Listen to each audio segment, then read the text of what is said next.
Hi everybody, it's John back again with another model inbox review. Got an interesting subject today. This is an aircraft which I didn't really know much about. I didn't know anything. I didn't actually know this aircraft existed until about 10 years ago, when I started doing research on these projects for the ATC. And this aircraft, I certainly didn't know much about it before, I would say, a couple of years ago when I bought this kit. Um, the subject we're looking at is a Heinkel He. This particular aircraft, I believe, is an He-70A1, which served with the Spanish Condor, the Spanish Republican Air Force.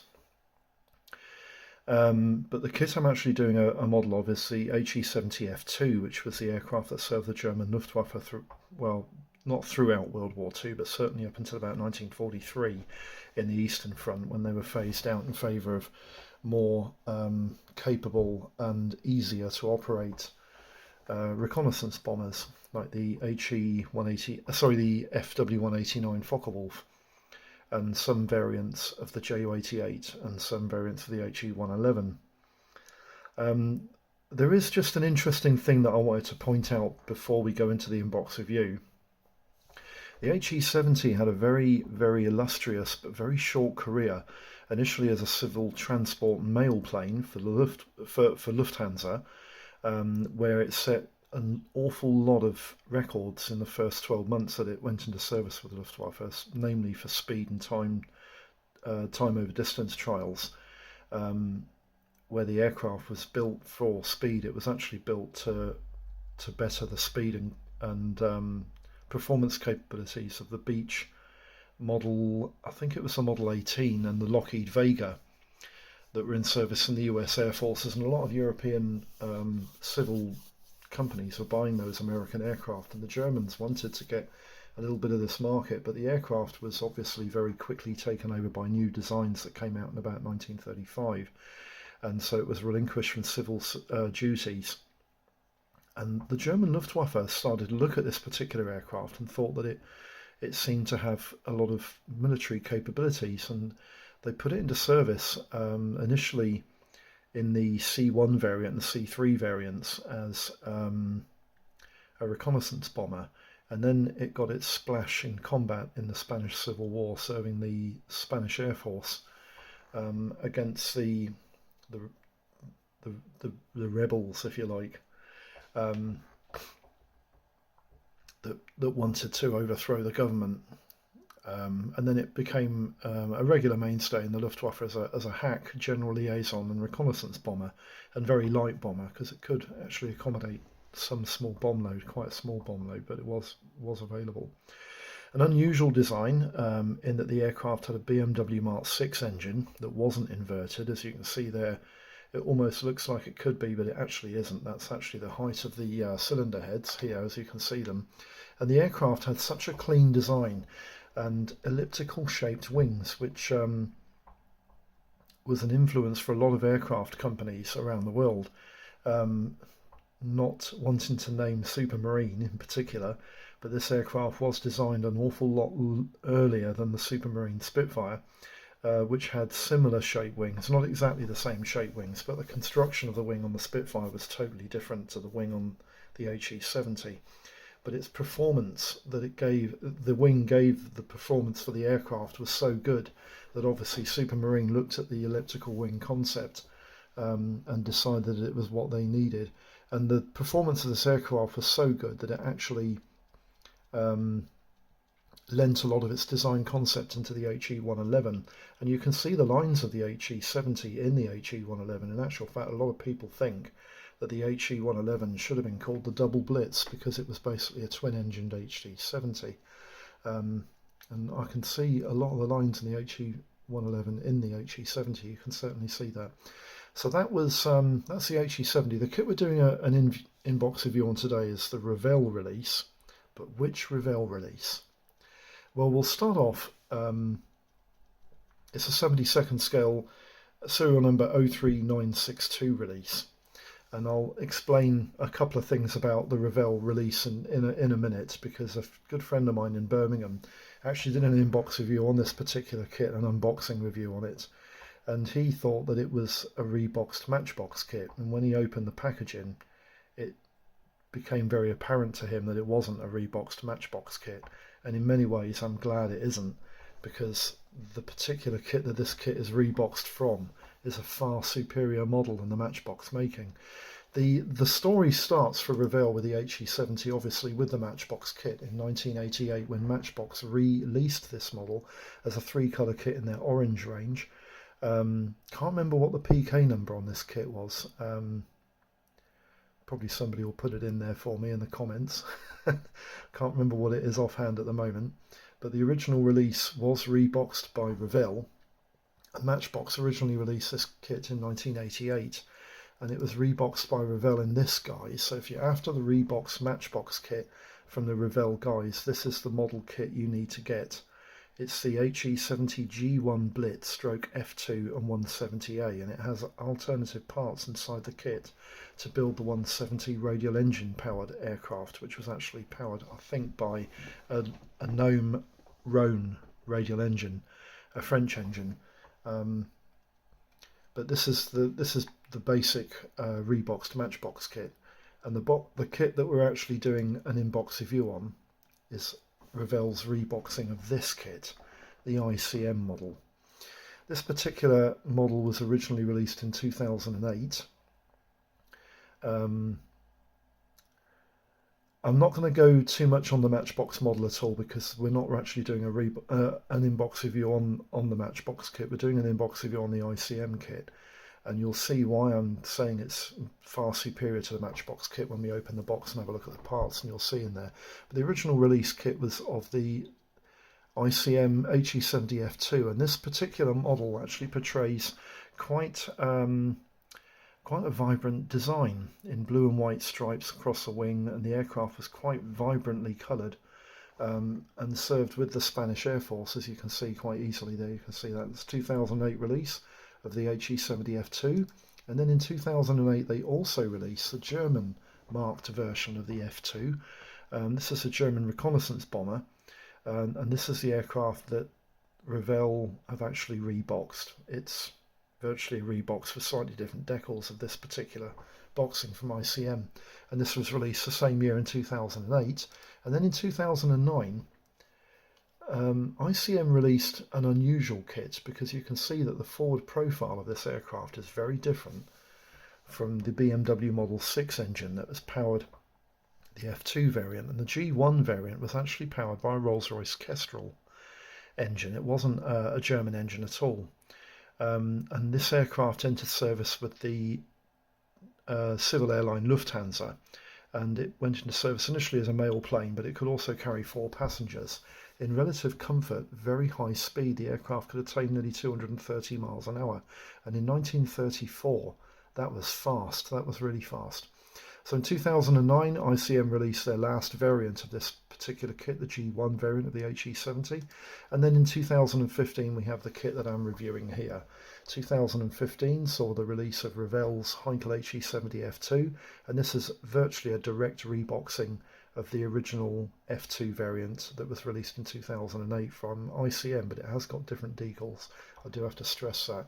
There are also, it's marked 82 parts on the box, and that's not true either, as you'll see when we get into the conclusions and the gump when I read it out. I like this kit quite a lot. The 2015 release was joined in 2015 by a starter set, which they state includes aqua colours. Now these Revell acrylic colours, the glue and the brushes, I use these paints quite a lot. I quite like the Revell acrylic paint sets that you get in their starter sets. They're actually very good sets of paint, and these brushes are really good as well, because this brush at the end here is really fine, and this brush is sort of a thick, stumpy, but quite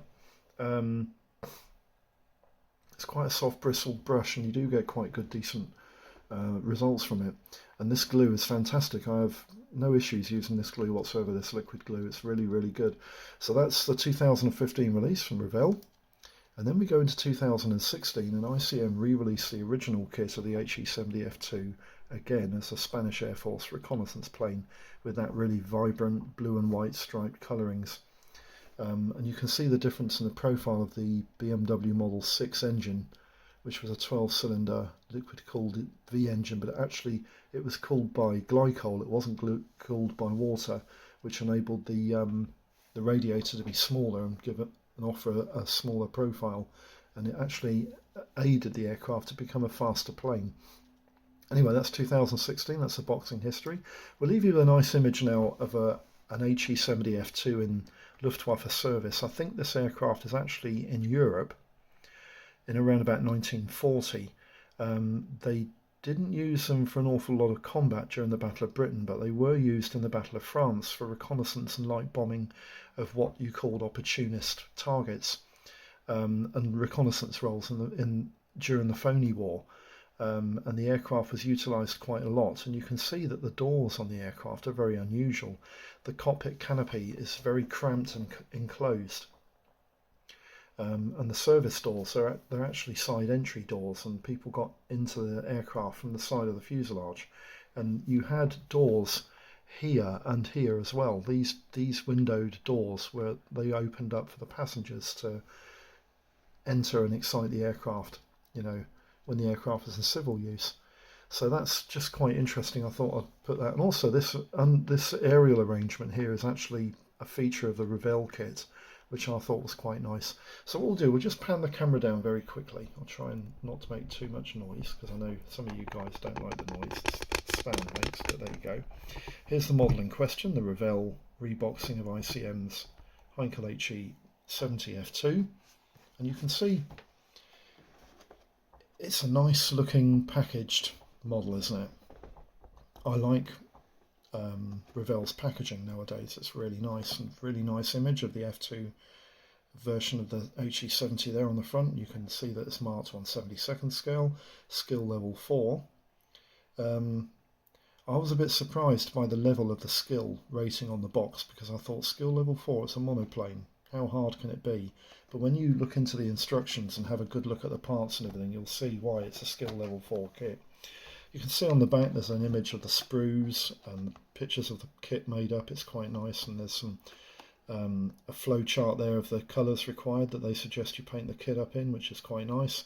And you've got some of the accessories there that Revell sell. I've got quite a lot of these accessories. I do like Revell's products. I think they're quite nice. So we'll open the box. We'll have a quick look inside here. There's a couple of things I want to show you before we get into the gumph of the plastic. Oh, bless me. Sorry about that. Don't worry, it's not coronavirus. Oh, sorry about that. The camera's moved as well, which is a bit weird. Right, instructions. Before we go into the instructions, I'll just show you this. This is a quick gumph pamphlet. You get this on most Revell kits nowadays. Just safety instructions and general instructions. Don't really have to worry about those. We'll have a look at those in a minute. And then we'll have a look at the instructions. And the instructions on this particular kit are of the modern Revell design instruction sheet. And they're in full colour, and I really like these. I saw these, the first time I saw this style of instructions was when I was building the TIE Fighter. Do you remember the Star Wars TIE Fighter I did last year? And I like the format, and all the hints and tips are really useful. I really like what Revell are doing with their modern instruction sheets. They're actually telling you, read the instructions, cut the parts from the sprue. All these little hints and tips are really useful, but they aren't anything new, because these types of hints and tips were very common on early Revell models, and also some Frog and Matchbox kits, and actually a couple of Airfix models here and there in the early 60s. They were quite a prolific thing on instruction leaflets. And then you've got some general instructions and key guides here for the instructions during the process of building.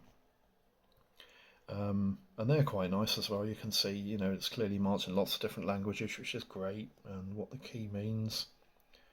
Clear parts, removed from sprue, illustration of assembled parts, attached with adhesive tape, quite easy, the usual stuff. And then you get into, there's not an awful lot on this page really. just Decal set solution, I think that is, and they're recommended to fix clear parts. It's a special type of glue.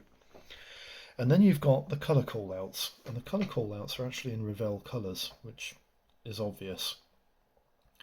They would use Revell colours because they sell Revell paint, but you can online get quite a lot of conversion charts which give you what these numbers relate to in Humbrol, Tamiya acrylics, Vallejo's, all sorts of other companies that produce Model Masters and whatnot. They produce different colour paints, and you can get the colour callouts and the translation coloured numbers for any of these colours, or you can actually just look up and decide what colours you want to use yourself. It's quite nice. You've got a parts guide there, parts plan. I'm a big massive fan of a parts plan. And again, you see here you've got quite a lot of the parts on the sprues that are blanked out. These parts are used on different kits that ICM produce, but not on any of the kits that Revell rebox. And you've got the clear parts there, that's illustrated quite nicely too. And then you've got the actual instructions themselves. The kit builds up. I didn't actually do too much research into this part. The kit builds up in 32 sections, with the 33rd section being the paint and transfer application guide. And the kit, straight away, you have to remember that this model was actually a 2008 release originally from ICM. So it's not going to be a poor kit in terms of some of the stuff that you can get on the market still now is released as new. It's got quite a nicely detailed interior, and it's quite finely moulded parts, as you'll see in a minute. Section 1, you've got the interior of the floor pan and the seat, and I'm not sure what that is. Maybe it's some sort of visual aid, or I'm not sure what it is, avionics of some sort. And then you've got the joystick and the flying yoke and some pedals there, rudder pedals for the pilot. Sorry Bill, there's no pilot in this kit. And then you put the rear observer navigator's position and rear gunner's position into place on another part of floor decking in section 3, and in section 4 you're building the midsection of the lower wing with the undercarriage wheel well guides there, which go into place, and apparently you've got to cut some of those off for some reason or another. We'll find that out when we go into build, but it's nice that they're giving you guides that you have to do this, that and the other, which is quite good. Then you've got the rear and main wing spar, which go into section 5. In section 6 you put in the floor pan into the main wing spar, which is quite nice, isn't it? That's quite easy to follow. Then in section 7 got the rear gunner's position in section 7 that goes into the main wing, lower section of the wing, and then in section 8 you put in the windows. Interestingly, the windows fit into the outside, into the fuselage from the outside rather than from the inside, and it's the same with the other windows on the port side. You've also got to remove a section of the rear fuselage there for the rear gunner's decking. The decking there is obviously for the civil version, which was built by ICM, of course. And in section 9 you're just repeating the information there on the other side. And in section 10, this is quite interesting, you've got some internal detail features here, and you'll see in a minute the detail on the interior of the fuselage is actually quite nice. You've got a forward bulkhead there, which is good. Part 3, which is an instrument panel, that's quite nice. It's a clear part as well, which is quite good, so you can, if you're really good at doing, you can paint the instrument panel and leave the dials clear. Then you marry the two fuselage halves together in section 11, quite easy. Section 12, you marry in the two major sub-assemblies that you've got together at that time, fuselage and main lower wing. And then section 13, you're putting the exhaust pipes and the main decking into place on that BMW Mark 6 engine. Then in section 15 and 14, which is interesting because it sort of flows like this rather than like that, you're putting the tailplane and the rudder into place. The rudder on this kit looks like it's going to move, but it doesn't. It won't be a moving rudder, it's fixed into position. And then the tail cone goes into place in section 15. It's interesting there that part 15 is in section 15. And then in section 16 you've got the first, what I call, reasonably complicated part of this kit, because the main wings are actually built up in lots of several different parts. Usually with a monoplane you get like a lower wing and maybe 2 upper halves, but with this kit there are at least 10 parts to build the wings. You've got the main lower spar, the main spar forward and you've got the main lower wing midsection, the forward and rear main spar, and then you've got these sections that go into the upper wing halves here in section 16 and 17, and then you go over the page and you fit those to the lower wing in section 18, and then in section 19 you're fitting all the the ailerons and the flaps into place, which make up the parts to produce the main wings, and there's quite a lot going on there. You also fit in the tail wheel into place in section 19 as well, there you can see that. And then in section 20 you're just putting the propeller boss grommet into place. Section 21, 22 and 23 it's all relating to the propeller, and section 24 and 25 is the main undercarriage. Again, that's quite a complicated setup for the main undercarriage. It looks quite a detailed kit. Then section 28, fitting the wheels to the main undercarriage, which is interesting. I wondered what these parts were on the sprue when I first saw these parts on the sprue, but they're to do with the main undercarriage, which, yeah, that sort of adds up, doesn't it? Then section 30, you're putting the undercarriage doors into place. Oil cooler goes into place here, and in section 31 there's a couple of aerials, blade aerial there and a twig. And in section 32 you're basically putting the glazing into place, which is when I would put it into place anyway. I'll probably have the kit camouflage patterned up by then, and all the glazing goes into place there, and it looks quite a simple build, but the wings do worry me. They look quite complicated. That's probably why it's a skill level 4 kit. The actual colour guide is quite nice too. Clearly defined in colour. It's a proper lithograph for the colour guide and decal application guide, which is great. The undercarriage, the underside camo pattern, I would definitely do that matte 25, which is the Humbrol colour Luftwaffe underside blue, and I would probably do the upper coat matte 91 Humbrol and matte 30 greens, dark green and bronze green, and medium green for the upper surface splinter pattern camouflage. And then there's a couple of other suggestions there to do various other parts here and there, and then the decal application seems quite complicated as well, but there's not that many decals on there, as you'll see in a minute with the sheet, but you know, there's quite a lot of stencils to pop on, which is good. But I like this colour guide. It's a very nice, very attractive A4 sheet of paper that folds out into quite a nice, comprehensively descriptive instructions leaflet, which is great. The decals. The decals on this kit are just as you would expect from Revell. They're extremely nice, aren't they? They are perfect. The registration on them is actually perfect. They're marked, printed in Italy, so are they cartograph? I would say they probably could be. They look good enough to be cartograph. But it does say 2015 Revell GmbH, a subsidiary of Hobbyco company. That's probably who they were printed for.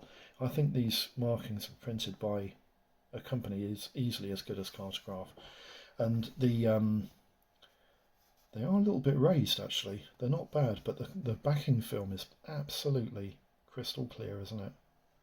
The definition on those colours, on those little walkways, the instrument panel looks nice. They're a nice set of decals. I like the look of those. They look like they're going to go on absolutely lovely. So we'll just put that into there. And then we get the bits to the parts, and here's the first thing that tells you this kit is definitely not a Revell model. There's something else in the model, in the sprue as well, that tells you it's not a Revell model. But on the bag of plastic parts here, it says there's a serial number 06161C. Well, it's nothing like that, is it? so straight away, this is definitely not a Revell kit. It's got a nice bag to put all the plastic parts in, which is actually resealable. It's one of these resealable bags, which is great. Put the plastic down there. Have a look at the clear parts first. I haven't opened these clear parts up, but I think I will, because I want to show you what these parts are like, because they're very, very nice indeed. So let's see how we get these open, because it's not immediately apparent. Here we go. Right, there's a folding flap, and then you put the hand in and pull them out. Here we go. Right. Nicely packaged, separate transparency sprue, really nicely packaged. Actually, let's get this a little bit out of the way for you so you can see. There we go, that's a bit better, isn't it? The transparency parts are absolutely gorgeous. They're really nice. Look at that instrument panel. Nicely defined. It's a nice looking part, isn't it? And then you get to the glazings themselves, and they're crystal clear. The frame's not overdone. It's apparent. They're nice parts. I like the look of these. And all of the interior panels, instrumentation panels, are actually clear parts, which I haven't seen hardly at all. I mean, I have seen it before. I've seen it with instrument panels, usually on 48 scale kits, but not in 72nd. I'm really surprised by that. Those parts look really, really nice, don't they? So, ICM, well done. And now, to prove that this kit is the ICM kit, I'm going to find the sprue that's got ICM marked on it. Here we go. Is that it there? Not sure. Let's try my other glasses. One of these sprues has got ICM written on it. I think. There it is. Can you see on that tab? I'm hoping it's going to come into focus. But on that tab, it's got ICM written on it, clear as bell. Well, it's not clear as a bell, it is quite faint, but unfortunately the camera's not going to pick it up. But that tab has got, I'll just read it for you, it's got ICM sprue A. And I think there's another sprue here, which has ICM written on it. There it is. On the back, it's got, I think, a serial number, but it's so faint I can't read it. But on the front, I might be able to see that one a bit better because that one's a little bit more apparent. It's got ICM sprue B written on it. So this is definitely the ICM kit.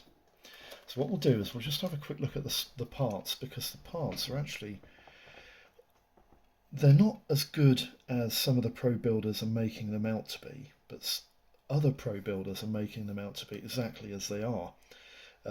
It's a mixed bag with the pro builders, but the pro builders do like this kit a lot. But they do say that it's quite a complicated and finicky little build. The actual finish on the parts, I mean, I'm hoping you can see these, but there's some faint ribbing there, which shows through the skinning of the wing, which is quite nice. And the flaps are quite nice as well. The actual plastic's a little bit scratched here and there, which is a shame, but the ribbing on that aileron, that's quite nice too. And you can see the ribbing on that section of wing there. That's the lower half of the wing, and that's quite nice too. And then you've got the fuselage itself, and the fuselage, you've got raised panel lines, which I'm really surprised of in a 2008 initial release, but they are raised panel lines. But there's not many rivets or other features on the fuselage, and that is really good news, because the HE70 was years ahead of its time when it was designed, and it was actually an aeroplane, one of the very first aeroplanes that was actually built using flush riveting, which is something else a lot of the other companies copied. The aircraft innovated a lot of design features that were copied by other companies around the world. The second sprue here, this is sprue B. You've got the tail plane there, which is quite nice. A little bit of tidying up to do on that. There's a little bit of flash on some of the parts here and there, and I'll be honest with you, the parts look a little bit limited run look. They have a look of heavy set, thick, massive tree connecting all the parts. Here's a picture of the seating, that's quite nice, isn't it? You've got the original bench cushion seats. Apparently you don't use that part at all in this kit, so that's for the civilian version obviously. Then you've got the rudder there, which is quite nice. The rear decking, which you don't use because you've got a... Actually, do you use that? I think you might use that. And again, you've got that's a nicely little crafted trim tab on that rudder. I'm hoping you can get that into focus. It's a nicely cast kit. It's quite nice. It does look quite nice, and it's nicely detailed. The other thing about the HE70 that a lot of people may or may not realise is that the aircraft was completely skinned in stressed metal, like the Spitfire was, like the HE111, and it was years ahead of its time. And you can see the wing planform there, and that wing planform was very similar to the HE-D3A1 Val, which the Japanese Navy used. And they reckon that the HE70 influenced 5 or 6 different aircraft designs from other nationalities, not just Germany, which is quite interesting. The parts are pretty... They're okay actually. I quite like the look of the parts. The parts look like they're quite nicely detailed. They're not very crisp though. Not very crisp at all. It looks like you've got 2 weird spinners here, but that's the tail cone, this one here. And that's the propeller boss. You can see there. It's quite thick, big propeller on it. And you can see now that the parts are not typical Revell. They're more like Eastern Bloc. ICM, of course, is a Russian company, which have encompassed an awful lot of other companies into their company. And they're quite a big conglomerate in the plastics world, if you like. And obviously they've sold this kit to Revell, and Revell have reboxed it. It's a bit naughty there. There's a little bit of flash, which looks like it's a bit of a chip out of one of the parts. Can you see that? I'm hoping it's going to come into focus, but it doesn't look like it's wanting to. There's actually a chip off that part there. You can just see it actually, and I think it's a little chip out of the part. No, it's not. It's a bit of flash. It just needs cutting out. That's fine. You've got a machine gun at the back, which comes out the rear cockpit there. That's quite nicely moulded too. You can see that. There we go. You've even got a machine gun magazine there, which goes into it quite nicely crafted as well. So the kit is actually quite nicely crafted. Right, what I'm going to do is quite a tight fit to put this kit back together again. So what I'm going to do is I'm going to put this stuff to one side and deal with this after the video is finished, because I don't want you to have to sit there watching me trying to ram loads and loads of stuff back into this box, because if anything, this kit is a very tight fit into the box. So I'll give you a nice image there, and then I'm going to read you the gumph that comes with this and close this video down. The options and costs on this kit are quite interesting. We'll just go through this gumph. The model itself is a Heinkel HE70 Model F2 Revell kit with the serial number 03962, and it's moulded in 1/72 scale. The initial release date of the Revell kit was 2015, but the model was originally released by ICM in 2008. There are decals for one version, a Heinkel HE70 F2 of the German Luftwaffe, based at Bad Schweichenahn in 1941. I hope I've got that pronounced right. Bill will probably tell me. And there are 72 parts on 4 grey plastic sprues and 12 parts on a clear plastic sprue, making 84 parts in total. But 8 parts are not used on this kit, which means the kit only uses 76 parts. Now, I've double checked this. It definitely says 82 parts on that box, but there are definitely 84 parts in the kit. The dimensions of the model is going to be 6.5 inches long by an 8-inch wingspan, and it should sit about an 1.5 inches high on its undercarriage. And the options and costs, they're not that varied, but they are quite interesting. The smallest scale you can get this kit in is 1/72, and there's a company that does a resin kit, a company called Air Team Models, and they do an HE70 and an HE170A, and those kits retail for between £10 and £15. And Air Model also build an HE70 and an HE70/170 in a separate packaging. The 170, of course, is a radial engine Lerone powered engine aircraft, and that's a vac form kit which sells for about £10. Classic planes build an HE70A/V1 and an HE70B and G with a Kestrel engine version, as well as a boxing of an HE270. These models all feature different. Each boxing features an individual type of version of the aircraft, and they retail for anything between £8 and £15. The ICM kit, this is interesting. The HE70F2 and HE70G1, two separate boxings of this kit, they usually retail for about £15 new on the shops, but you can get them for anything between £8 and £15 on eBay. But for some reason in the Philippines, they seem to want over £130 to £200 for these two kits. Now I don't understand why that is, and I've never seen them sold for that, but if a seller on eBay is in the Philippines, that's how much he wants for them. The Matchbox kit of the HE70F2 G1 and HE170A retails between £20 and £30. The WK models, they do two styles of model. One is an injection moulded HE70F and 170A, second boxings, both retail for about 10 to 12 quid. And they also do a resin kit of the HE70, and that retails for £15 to £20. Revell's reboxings of the HE70F2, this is the ICM kit, retails for between £7 and £13. Now, I think this kit is available in the shops for around about 12 quid, maybe £13. But I have seen it go for a little bit more. It's actually sold for a little bit more on eBay here and there, but usually it sells for about 10 to £13.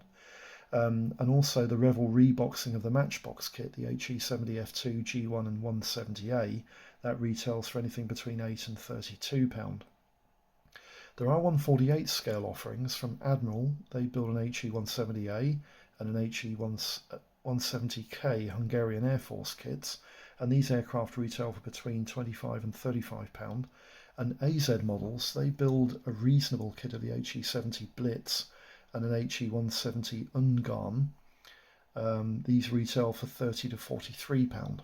Conclusions. Now, this is a really nice and beautifully moulded kit from ICM, reboxed by Revell, and it seems to be much praised by the pro community. Its shape accuracy looks pretty good. The quality of the mouldings are good, and the kit seems to be easy and reasonably cheap to acquire. The decals look superb, and the instructions are nicely done with colour diagrams throughout. It looks to be a complicated build though, and some reviewers have stressed this online in the past. The airframe is faithfully reproduced in miniature as the real aircraft was metal skinned and flush riveted throughout. I have never built an ICM kit before, but this kit does look to me to be a really nice one, so fingers crossed, and let's hope I can do it justice. Models worthy of note are the ICM based kits in 1/72nd scale, and both the 148 scale options are a little on the basic side, being limited run kits. So that's the inbox review for the Heinkel HE70F2 finished. I hope this video has been of some use. If you have any queries or questions, just pop them into the comments boxes underneath this video, and I'll try and get back to you as soon as possible. I hope all your projects are running smooth, and I hope everyone's fit and well. Let's stay safe out there with the coronavirus situation that's going on around the world at the moment, and let's have fun modelling at home. I'll speak to you for the next one. Thanks for tuning in. Bye bye for now.